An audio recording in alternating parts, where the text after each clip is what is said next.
श्रीराम समर्थ. 26 मेचे प्रवचन.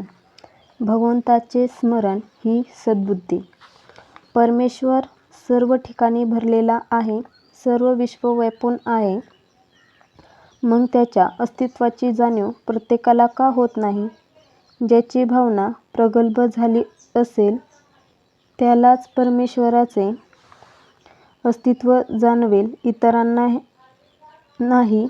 म्हणून तशी भावना असणे जरूर आहे आणि ती उत्पन्न होण्यासाठी परमेश्वराच्या स्मरणाची आवश्यकता आहे. मी नामस्मरण करतो असे जो म्हणतो तो माझ्यावर उपकार करतो असे मला वाटते, कारण जी व्यक्ती नामस्मरण करते ती स्वतःचा उद्धार करून घेत असते, म्हणजे पर्यायाने माझ्यावर उपकारच करीत असते.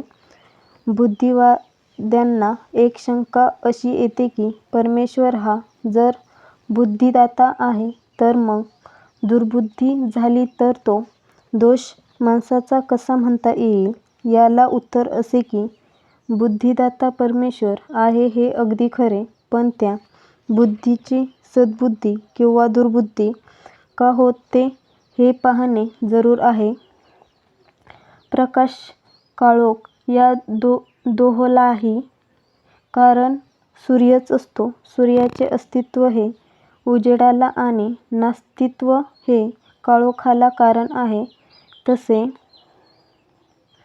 भगवंताचे स्मरण हे सद्बुद्धीला आणि विस्मरण हे दुर्बुद्धीला कारण आहे. म्हणून बुद्धिदाता परमेश्वर हे जरी खरे असले तरी सद्बुद्धी वा दुर्बुद्धी ठेवणे हे मनुष्याच्या हातात आहे.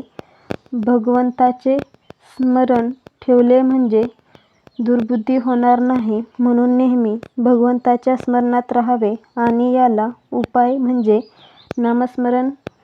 सर्व सोडून भगवंताच्या स्मरणात राहिले पाहिजे, परंतु व्यवहार नीट करून त्यामध्ये भगवंताचे अनुसंधान ठेवणे हे त्याहीपेक्षा श्रेष्ठ आहे. भगवंताच्या कृपेने प्राप्त झालेला आजचा दिवस आपण त्याच्याकडेच लावणे जरूर आहे. भगवंताचे अनुसंधान ठेवले म्हणजे दिवस त्याच्याकडे लागतो.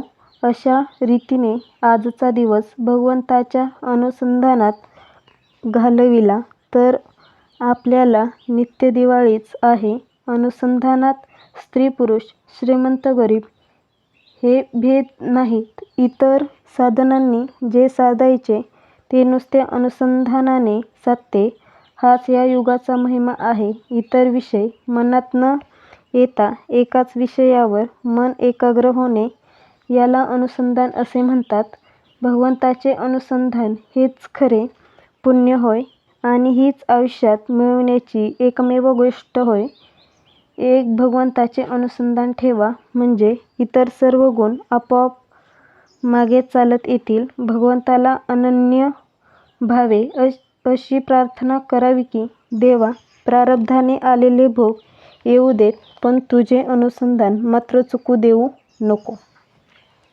आजचा बोध. नाम व अनुसंधान 24 तास चालायला पाहिजे. तेथे दुसरी एखादी गोष्ट वेळेवर न झाली तर त्याचा आग्रह नसावा.